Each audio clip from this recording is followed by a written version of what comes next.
because you're back into the gap. Outlet to coach, it's either sideline, 2 on the side, 3 on the side. That's off the second cut.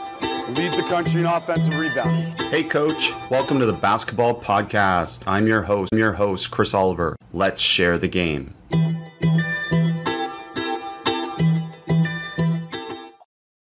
I wanted to start this podcast with a brief testimonial from Coach Mitchell. Coach Mitchell wrote, "Chris, I heard you speak at a clinic in Oregon and joined Basketball Immersion shortly after. Just wanted to say thanks for all your help this season. Utilizing a games approach and small-sided games have been huge in helping develop my players. I had the best and most competitive practices in my 7-year career as a coach. The kids really enjoyed the new practices. More importantly, listening to you and reading your website really helped me develop a greater love for coaching and basketball in general. It got me back to my core of why I coach. I realized for years I had been doing certain things in practice for no other reason than I thought this is what coaches do. Getting back to the core of letting the kids compete and grow through challenges was huge for my coaching development. It is inspiring to get messages like these from Coach Mitchell and other coaches. I am so happy so many coaches have stimulated their coaching within our basketball immersion community. If you are not yet a member, I encourage you to check it out. www.basketballimmersion.com/sign-up. Coaches, on today's podcast, someone who has been coaching at the same school for 42 years, Coach Harry Perretta. Coach, welcome to the podcast. Thank you. Coach, I've heard your name for a long time, and you've been someone that shared the game with your 5-out offense and your unscoutable zone offense, stuff like that. So I've certainly known about you, but I didn't quite know your legacy. And 42 years at the same school at Villanova, and that tied you, which I was amazed there was someone that tied you with as the longest serving coach in the women's game at one school, which is amazing. And going into the season, you ranked on the winningest active Division I collegiate coaching list, 13th all time, and you had 765 wins, and then you have more now. But Coach, why did you stay at one school for 42 years? Well, it's kind of a funny story. I got out of college and I was looking for a coaching job, any coaching job, high school. I had a teaching degree, and my goal was to be a high school teacher and a high school coach. That was my goal. So I got right out of Lycoming College, and I saw an ad in the paper, and it was for women's basketball. They were looking for a head coach at Villanova and one at St. Joe's. And I had coached at Lycoming College, where I went to school while I was a junior and a senior. The head coach made me his assistant, and he also made me the head JV coach of the boys team. So I had some coaching experience. So when I applied for both positions, I got an interview at Villanova because I was only 22. I never thought I would get the job coaching women. But the weird part was that the woman that hired me, I didn't even know this at the time, but her husband had played at Lycoming before I did. So it works out where I get the job. The Lycoming coach gives me a good recommendation, and she hires me. So it was kind of like a strange thing to even get there in the first place. And then after I got there, the Augustinians run Villanova. The Augustinian priest also run the high school that I went to. So a lot of the people who taught me in high school were now stationed at Villanova. And when I got here, it was kind of like I knew them already.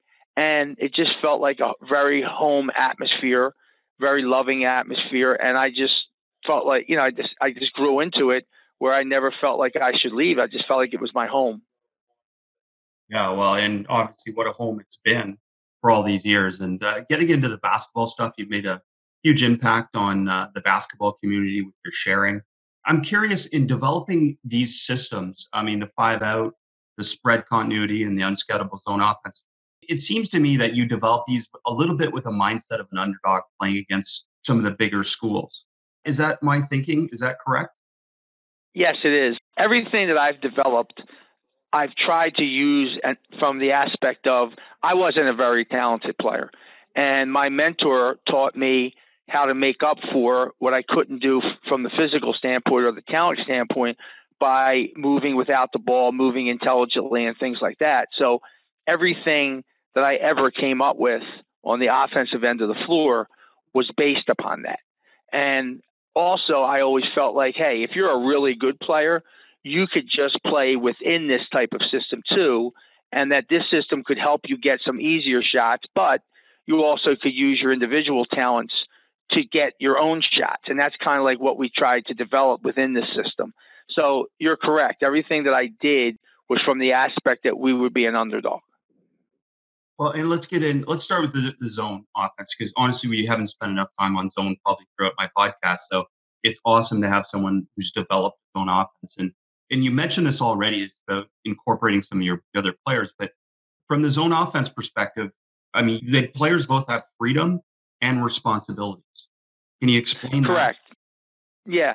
I remember when I first started out coaching in college, I just basically ran 1-3-1 or 2-1-2 and things like that. And it was very easy to match up with us. And I realized that, hey, I need to do something a lot more different than I'm doing here.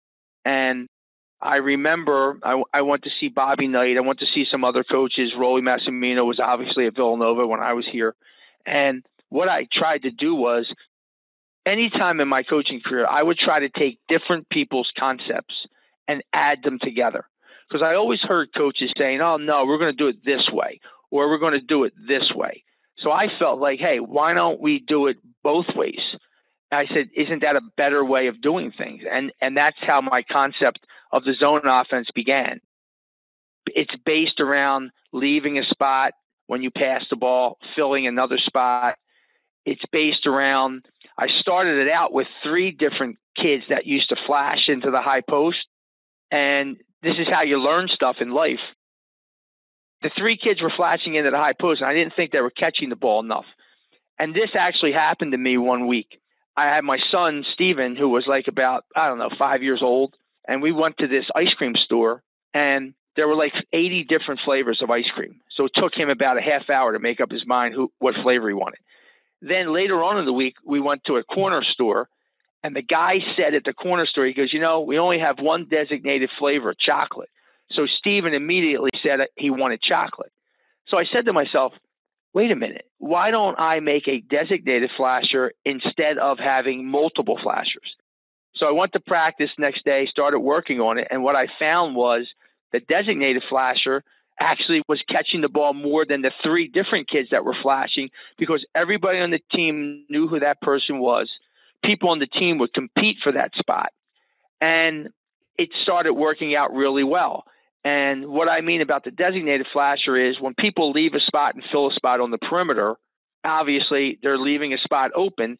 The designated flasher could step from inside out to any spot on the court, then flash into the high post, step out again. So you would go from 4 people being out against the zone to 5 people out against the zone, then to 4 again. And it just started to work so well. And everybody would learn where to move, how to move. And it was like we used to do it as a whole. Like we didn't do any breakdown drills. I used to just do it 5-on-5 was the best way to learn it. And again, it was based upon, hey, not having to pound the ball inside because we didn't have those kind of players. It was based upon tricking the defense. So that's how the whole concept kind of like worked its way in. And then I used it, showed it to different people over the years. I remember showing it to Larry Brown, and I never screened against the zone, but Larry Brown used to like to screen. He showed me how to screen the flasher, then flash the person into the high post. So every time I talked to somebody, I would learn something different and then try to add it into this particular offense. I love the process you just shared with us, because again, I mean, through all your years of coaching, you've obviously tweaked it, you've added, you've subtracted, and through that whole process, you're just trying to find a way to make it most successful for your current team. And I'm wondering about that adaptability to personnel specifically. Number one, let's start with the flasher. Who do you determine is the best flasher? Well, the best flasher is somebody who can make a 3, also make a high post shot, be able to pass the ball, and it also has to be a smart player. So they have to have those 4 ingredients in what they do. And usually on a team, like I have 11 people on the team now. I have 3 different kids that flash. So not all the kids will have all those qualities. So they're the ones I'm looking for in the flasher. So that person that can do a little bit of everything and also be able to be a leader and direct traffic, like tell kids go this side or go this side. They have to also be a leader too. Well, it's such a great point because, again, too often I think people predetermine someone that plays in the interior of a zone has to be a post. And obviously, we're moving Correct. towards, understanding that isn't the case. But this has always been the case for you, right? You put the best player for that spot in the middle of the zone. That's correct. Yeah, the kid that does the most multiple things. Yeah, that's great. And it's such an important place to be able to get the ball against the zone. And once you get the ball to the flasher, what actions are happening off the flasher? Are they holding spots? Is there movement? What are some options? Basically, like if the flasher steps out and touches the ball, you're still leaving a spot and filling a spot, but you might be doing a little bit more stationary stuff. It's kind of like a feel where like certain position that the flasher steps out to, you might want to move a little farther away or a little closer. You might want to go through. And again, it's a read of the defense. And in some cases, I've said it before, like the zone offense, it isn't harder to learn. Sometimes it's harder to execute because you have to be able to read the defense and there's no set cuts. So you have to make up where you're cutting. So like I said, when the flasher steps out, you might want to move towards the flasher where you think you might get a shot. You might want to move away for a skip pass. So everything is determined on where the defense is. Well, I love that you already said this about playing, like working the offense 5-on-5. I get asked all the time about breakdown drills in zone, and I'm like, here's my breakdown drill against zone 5-on-5. Like you Correct. you have to see the whole picture, right, Coach? That's the way I teach it, because I don't think you can. I mean, you can work on little drills with the flasher, stepping out, catching it, reversing it, flashing back in, but you have to know where all the other people on the court are. So to me, the best way to learn it is whole, against the whole. And I will tell you, and I've told everybody else the same thing.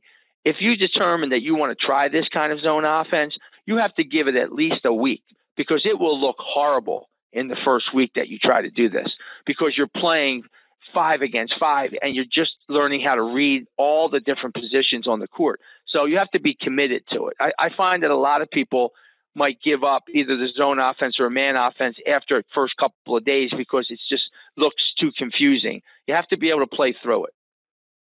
Messy is okay. Messy is a part of learning. I agree. I mean, that's the way we learn at Villanova. That's great. So for all the players, just as we're looking at this, the other thing that I think is really important to note, and I think coaches waste too much time thinking about, is adapting or running different zone offenses to different types of zone defense. This is one zone offense that's adaptable to anything, right? Correct. Well, the only one that's a little hard to run against is a 1-3-1, because the defensive team always has somebody at the high post guarding.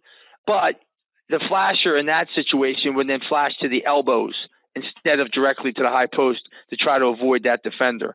But you're correct. We use it against, we might start it in different formations. Sometimes we start in a 1-3-1. Sometimes we start in a high-low. Sometimes we start in a 2-1-2. Sometimes we start by waving. I think in a 1-3-1, we might dribble the ball to the wing and wave everybody through and rotate.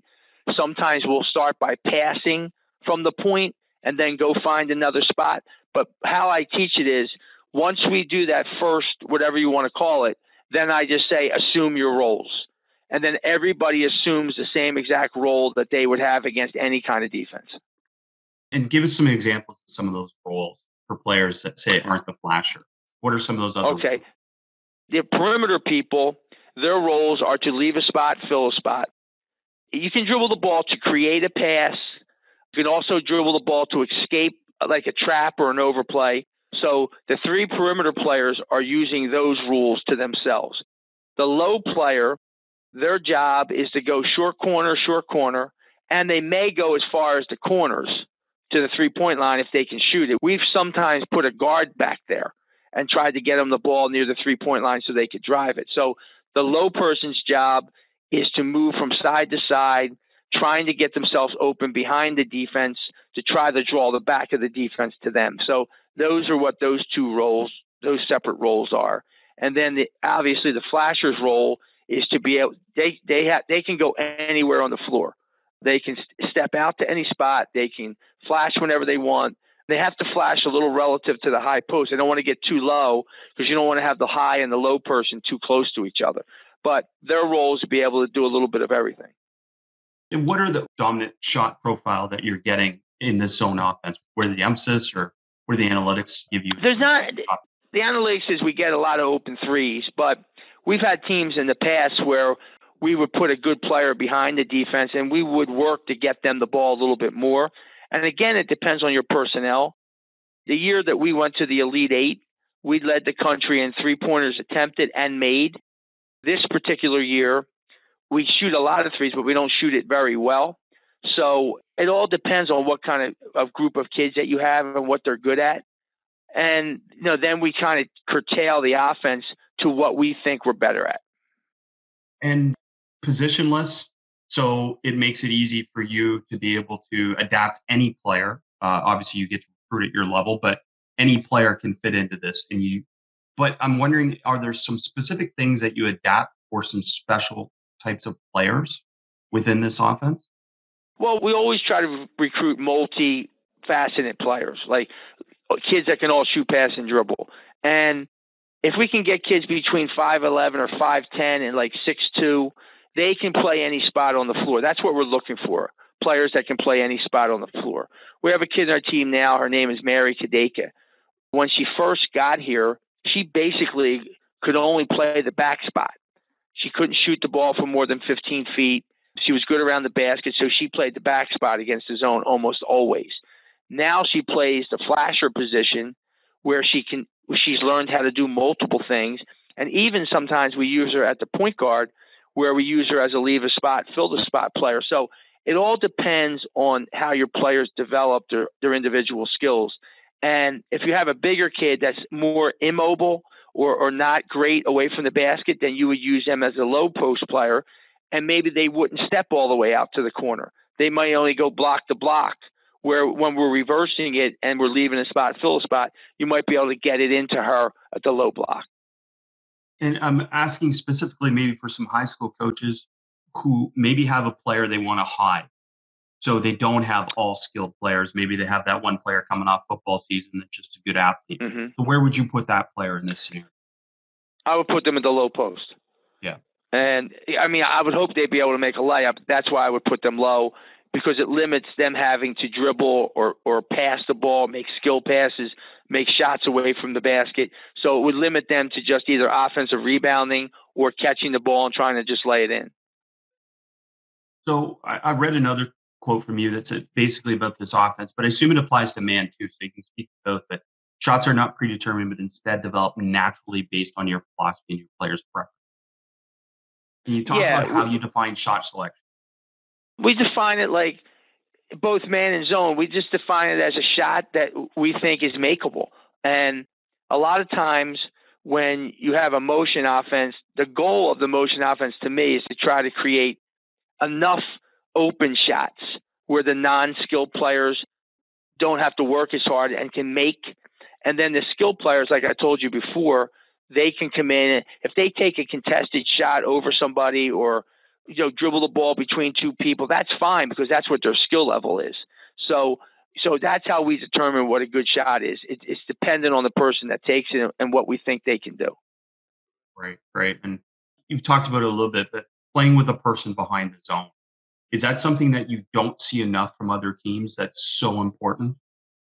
I guess so. I mean, I always felt like if you put somebody behind the zone that can at least make a layup or can be looked at, then you're freeing up the flasher a lot more to flash the ball into the medium post or the high post. Also, the wing players going through, you're drawing some of the defense away from them. So that's what I think is important. I think teams do put guys behind the zone, but I don't know if they put them behind in quite a way where they're getting into the game enough. Like, that's why I tell the big kids to step out to the short corner, because I want them to get in the game enough where they're touching the ball constantly. And then we'll go through drills at practice where we're not allowed to shoot the ball unless the bottom person touches it at least one time. So I think teams do it, but I don't know how much they emphasize it.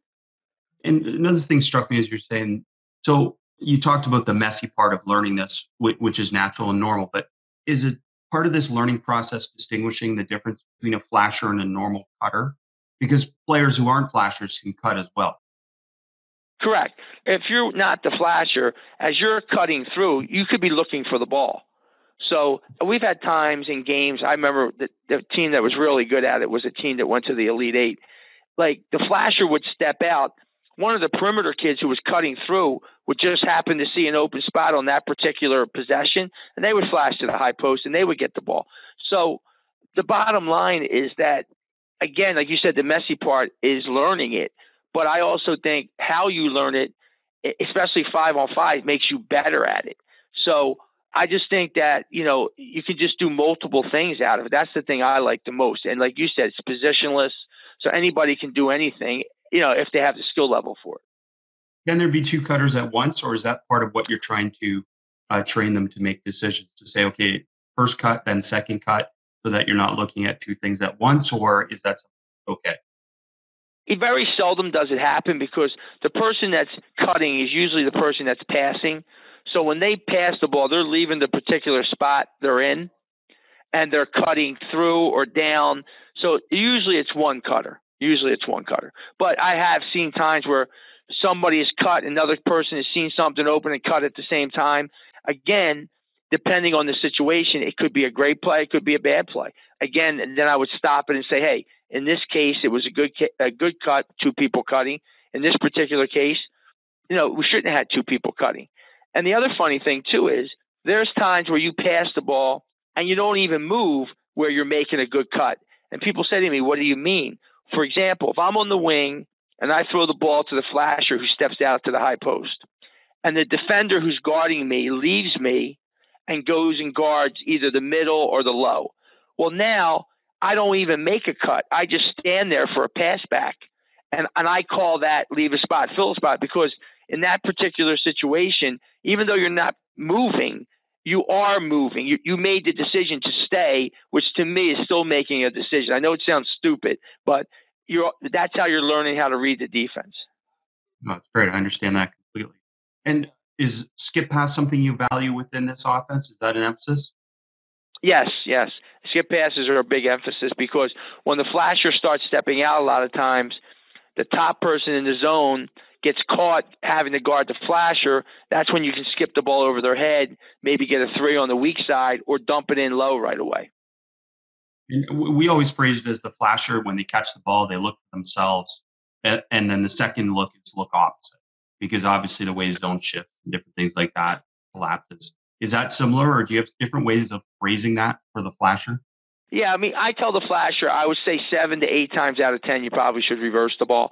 But if you get into a game where you notice the defender on the wing when the ball's being passed is dropping, then you can fake the pass and throw back. So we work on that too, reading the defense and faking the reversal and throwing it back. Hey, Coach, just a brief interruption from the podcast to hear from one of our supporters, LinkedIn. The perfect hire can have an impact on your business for years to come. So when you need to find that next person to help grow your business, LinkedIn Jobs will match the right talent with your open role fast. I personally use LinkedIn, and I know many of you in the coaching profession do too. Did you know LinkedIn has over 675 million members worldwide? LinkedIn Jobs screens candidates with the hard and soft skills you're looking for so you can hire the right person fast. Things like collaboration, creativity, adaptability. LinkedIn looks beyond the work skills and puts your job post in front of qualified candidates who match your business requirements perfectly. That's how LinkedIn makes sure your job post is seen by the people you want to hire, people with the skills, qualifications, and other interests that will help your business grow. It's no wonder a person is hired every 8 seconds with LinkedIn. Find the right person for your business today with LinkedIn Jobs. You can pay what you want and get the first 50 off. Just visit linkedin.com/team. Again, that's linkedin.com/team to get $50 off your first job post. Terms and conditions apply. Now back to the podcast.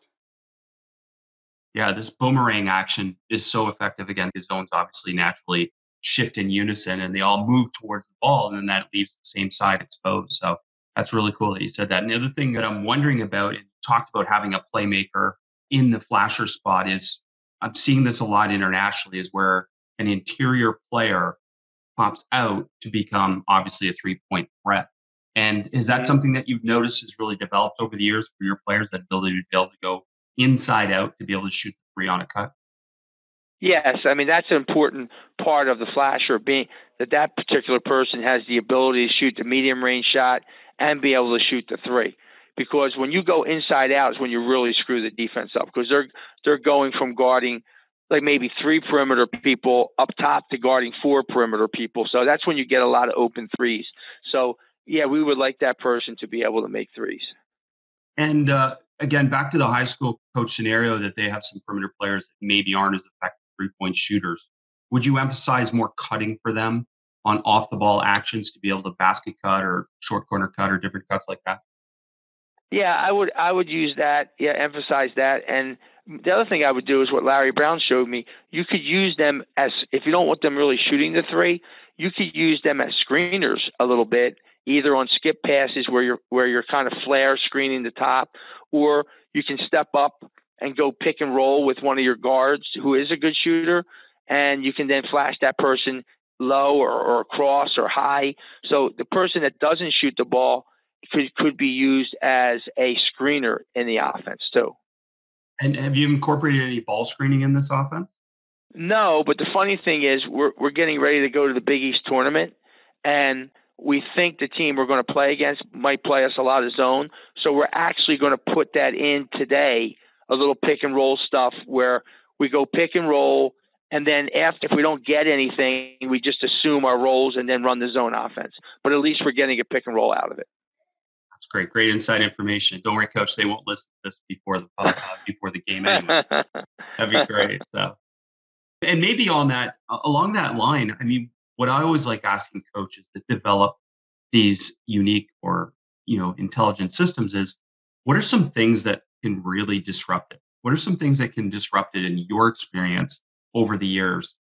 Because that kind of guides our thinking about obviously how to improve the offense or how to improve a defense for its own defense. The things that disrupt it the most are if you're trapping us, you can't run it. Because when you're trapped, you can't pass the ball and leave a spot because the person you're passing it to is getting trapped. You have to stay out and help them. So that's one thing that disrupts it. And the other thing is if you get out and pressure, try to cut the passing lanes off, then if you do that, then the people who are running the zone offense may have to dribble the ball a little bit more to create a passing lane.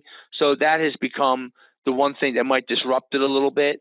So those are the two different things. If you're going on a defensive side of the floor, that would have a chance to disrupt it. But once again, if you make the right pass against the trap, you should get a shot anyhow.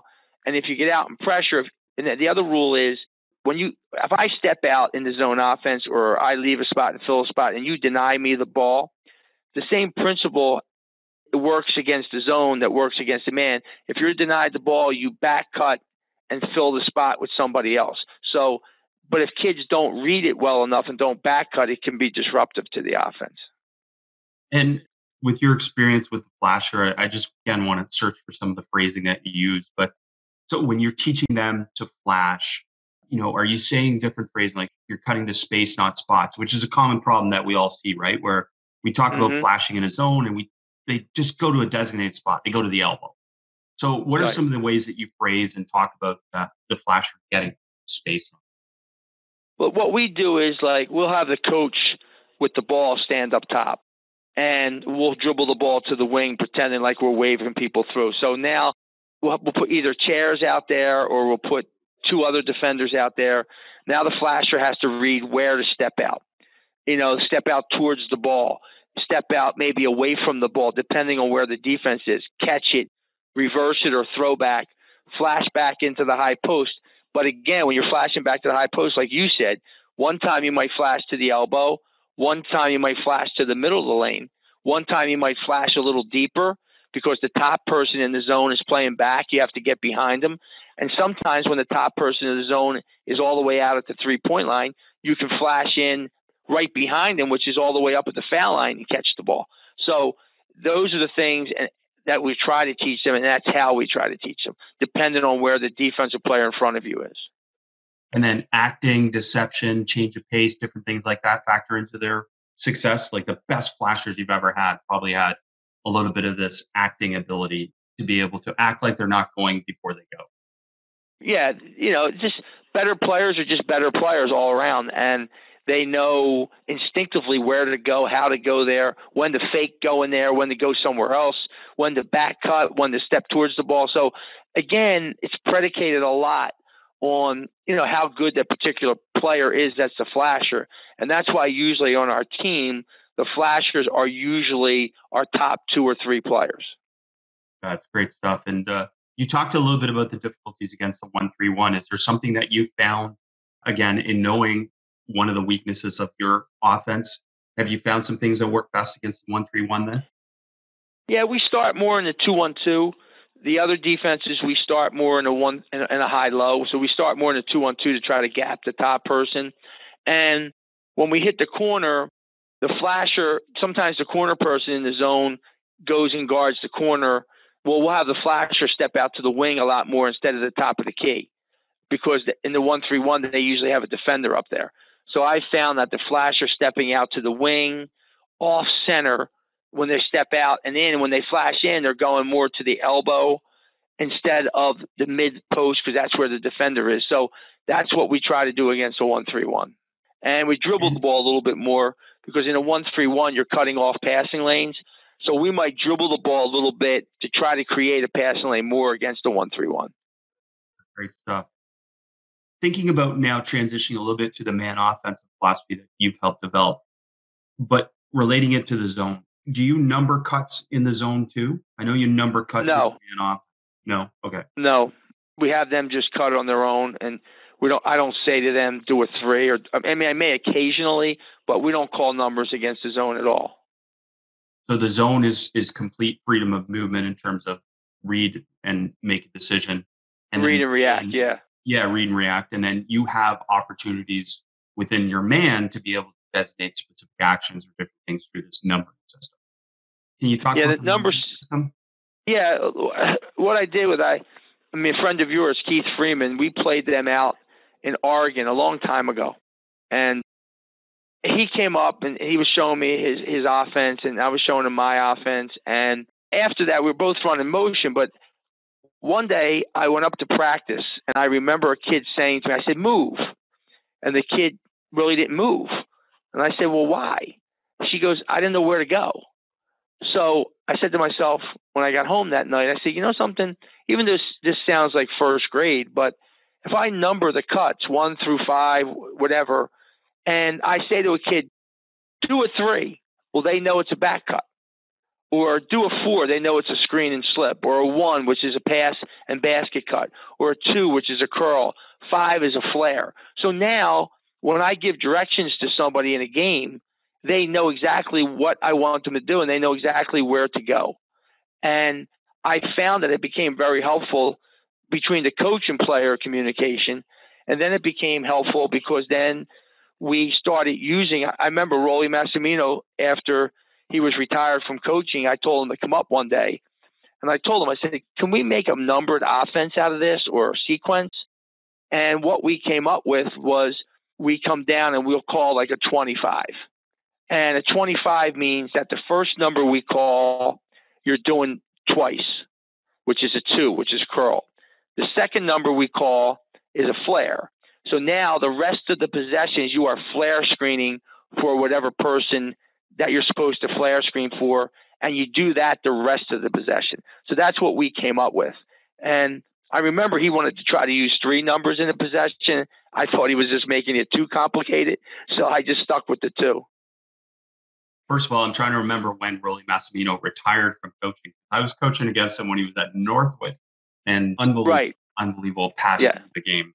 What a tremendous resource for you to be able to adapt some of these ideas. So in a possession, you can call 1 number or you can call 2 numbers, but it would never be 3 numbers. Correct. We don't use 3. We just think it's too complicated. And then within that, are there individual players that you can designate as 1 number for the whole possession? Well, there's 2. Yeah, sometimes we do that. And remember the number 1 rule. The number 1 rule is basketball knowledge, or I don't know what you want to call it, perception, whatever, supersedes the number. For example, if I pass the ball and I go and screen away from my teammate and we're supposed to do a 2, which is a curl, if the kid is playing the offensive player, if the defender is playing the offensive player on the high side, well, now basketball knowledge overrules the number. she does a 3 instead of a 2 because she's overplayed. She does a back cut. So always remember that basketball knowledge supersedes the number. Okay. And on the flip side, which you said about using certain numbers for certain people, sometimes we may start a big kid on the block and a guard on the wing. We may screen down for that kid. The big kid may do a curl because she wants to post all the time because that's where she's good. And the player who set the screen might replace to the wing. So now you get a curl, post, reverse the ball, throw it inside. So some players do 2s and try to curl off it. Some players are better 3-point shooters, so they'll always try to tell their teammate to 5 screen for them, which is a flare screen for them to get out onto the wing, okay, and to shoot the 3. So sometimes during the course of the numbers, sometimes I'll just tell them to play options, which means they do whatever they want. Whatever number they want to do, they do. And then sometimes I'll call specific numbers for different kids, and then they do the numbers that I call. So I know it sounds kind of goofy, but that's kind of the way we broke it down in Villanova. No, I love it because it comes back to what you said about zone offense, which in my phrasing, I would say it goes from structure to unstructured, right? Like Correct. This notion of just let them play in pure motion. I mean, it's really hard for kids, and we're kind of setting them up for failure. So what you're saying is you're giving them structure, but above all else, make a basketball decision that makes sense that supersedes everything. I think that's brilliant. I think that's great. And that's what we're trying to do. And that's why sometimes you'll watch us play and we'll look really good because we're making all the proper decisions. I'm letting them play on their own. I'm letting them run the options. And then there's some games where we run the options. We look terrible because we're making bad basketball decisions. So it's kind of like, it's the same thing with everything else. Experienced teams do it better than inexperienced teams. A whole bunch of questions, but how often do you change numbers from possession to possession, for example? I would say if we're running the man offense 10 times, I will call probably 6 specific numbers that I want, and then I'll probably call 3 or 4 where they're playing on their own. So that's about the ratio, I would say. Very cool. And do you go into games, obviously based on scout, knowing the numbers you're going to emphasize for a specific opponent? Yeah, sometimes. And then a lot of times that adjusts on how the game's going. But yeah, we would. If we think we can post up one of the players on our team, we'll tell her to do a lot of 4s, which means when she screens away, she'll just slip into the post and post. And and if a team has a weaker inside game, a lot of times we'll use that against them. Like when we played DePaul this year, they weren't that big of a team, so we tried to constantly slip our screeners into the post or curl our big kids into the post, and we threw the ball inside a lot against them. Same question I asked about zone then is, what are some things that have disrupted this 5-out offense the most over the years that you've had to learn how to adjust to that? Well, I think the obvious thing is denial of the ball. If you're not making good reads on your cuts, and if the other team's more aggressive and denies you the ball, that will disrupt it. Also, the entry passes, kids have to learn how to pin and pop. A lot of times they just try to pop out, and the other team's denying the ball. That will be very disruptive. And if the person's pressuring the point guard, trying to turn them constantly, that will disrupt us a little bit. So we have to learn how to play within those disruptions. Those are the things that you have to work on if you're trying to use motion to try to help yourself play against that kind of defense. Well, and I know you've talked about this, and I assume it's still the case that there's no true secondary break. When you play transition, you're playing transition to score, and then you're just flowing into this, which essentially, again, becomes your secondary, primary offense, right, no matter what you want to call it. Is that right? That's correct. Like, when you run a secondary offense, that's a play, and people can scout the play. When you're running your stuff into motion, well, one time you're curling, another time you're flaring, another time you're slipping, you know what I mean? Another time you're back cutting, another time you're passing and going one cuts, which is straight basket cut to the basket. So if you're looking at us, you're saying to yourself, well, you don't really know what we're going to run, okay? Because we don't really know what we're going to run. So that, to me, is what makes it kind of better than a secondary break. Yeah, for sure. And so I guess the other thing that you're trying to fight against, which I've seen 5-out offenses, and I ran one long time ago, and the robotic nature of it, that it becomes this single gap creation, one pass away, no space, because players just keep doing the same action over and over again. What are some things that you've developed to be able to help players kind of counter that human nature to do the same thing over and over? Yeah, I've tried to get them to understand, number one, you have to mix it up. And we'll do it at practice where we'll play 3-on-3 a lot, where they have to read the defense so they're not doing the same thing on different possessions. Also, the numbers help you stop them from doing the same things all the time. So if you see them doing too many curls, you say, listen, I don't want you to do any curls off the break. I don't want you to do flares. So that will help stop them from being robotical. Even though you're giving a specific thing for them to do, when you see them being too robotical, then you change it to something else. So you have more control over the game. It gives me a chance to get myself involved in the game. If I think they're doing something, like you said, too much, I can just change it by changing the numbers. Yeah, that's good. And I guess back to that question about, double gap creation, creating space to be able to drive. Is that an emphasis in, it's probably changed a lot over the years, but is that now a big emphasis within what you do? Yeah, depending on, again, what kind of team we have. This team this year is not really good at it. Just one player is really good at it, or two players. So those two players within the offense will look to do it more. We've had teams in the past where we've had 4 or 5 players that were able to do it, and we let them do it. We also run, I'll call it a set play off the 5 out, where we're specifically getting the ball to one person for them to drive it. So we do recognize that, hey, either 1 or 2 or 3 people can drive the ball. We put plays in that specifically get them the ball to drive, and then they try to do it within the frame of the offense. Well, and that's the case that this, because you run plays out of this 5 out too, that it masks the fact that a play is coming to the opponent. They can't really scout it because it looks the same as your motion, right? Right. Unless they hear the call, they won't know it's a set play. And back to the call then, how are you calling the numbers out? Or is that in the flow usually, or is it in advance? Is it dead balls? How are you calling I can do it in whatever framework you just mentioned. Sometimes when the offense in the second half's in front of us, I will call it actually more in the flow of the game. Because they're all in front of me and they're all breaking in front of me, I can call it more there. The first half, I usually will call it more if the opponent scores and we're walking it up, then we'll call it. Then, because the point guard has to relay it to the other kids on the team. So it changes on where you have the ball in the court. We've called it during timeouts. We've called it during foul shots, inbounds plays. So whatever suits my fancy in the game, we can change it.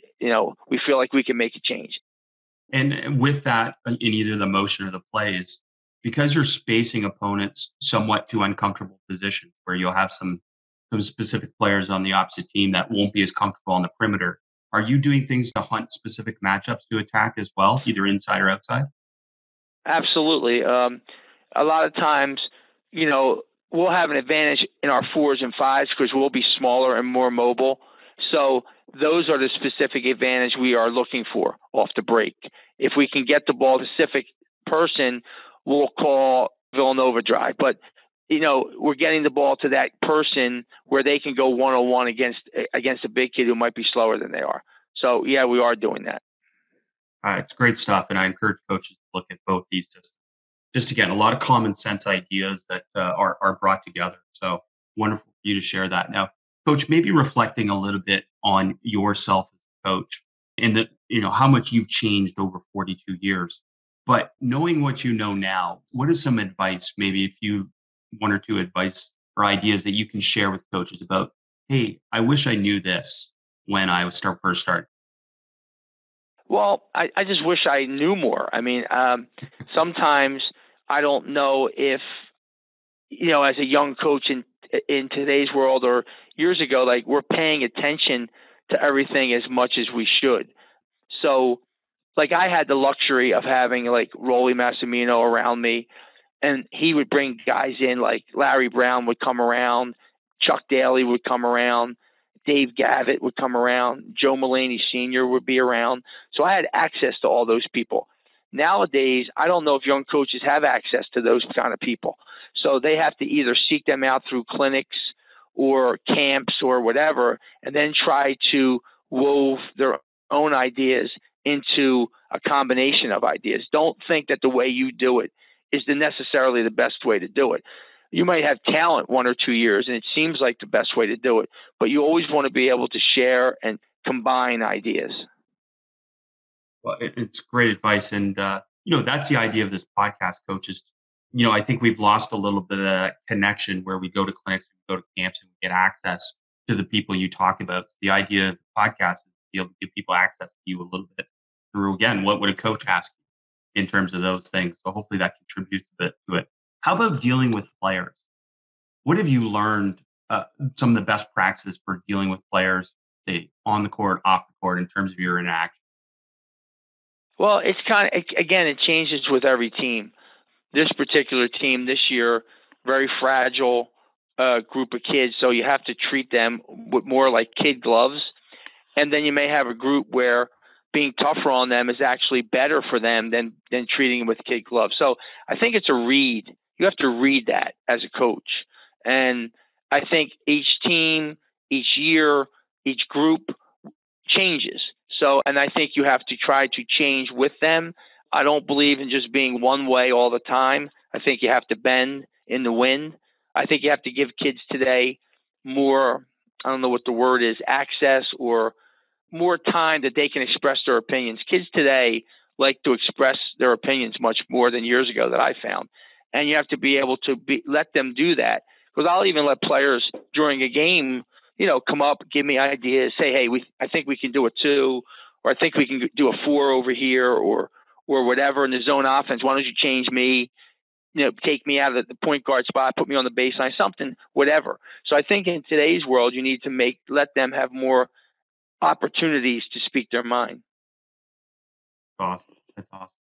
Well, Coach, I'm not sure what's next for you, but I know you'll continue to be involved in the game and to be able to share the game. And I cannot encourage coaches enough to be able to check out some of the philosophies and some of the ideas that you share. And I appreciate you taking the time to be able to share the game with us.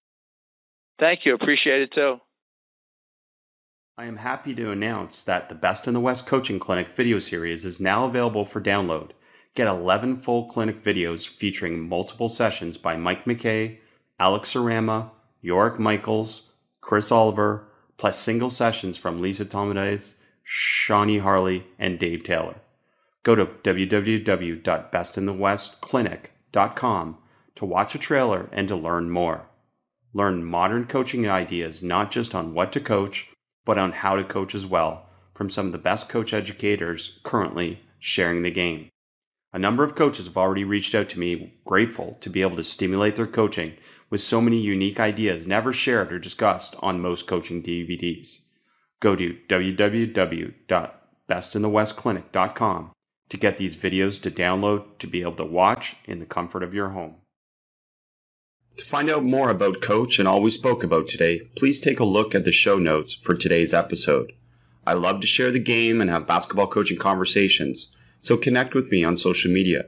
You can find all my social media information and all your membership, clinic, and consulting needs at basketballimmersion.com. That concludes today's episode. I know there are so many podcasts out there. Thank you for taking the time to listen to the Basketball Podcast with me, your host, Chris Oliver. Please subscribe and share the podcast with your friends and colleagues so that we can keep bringing you the best of what's out there and share the game.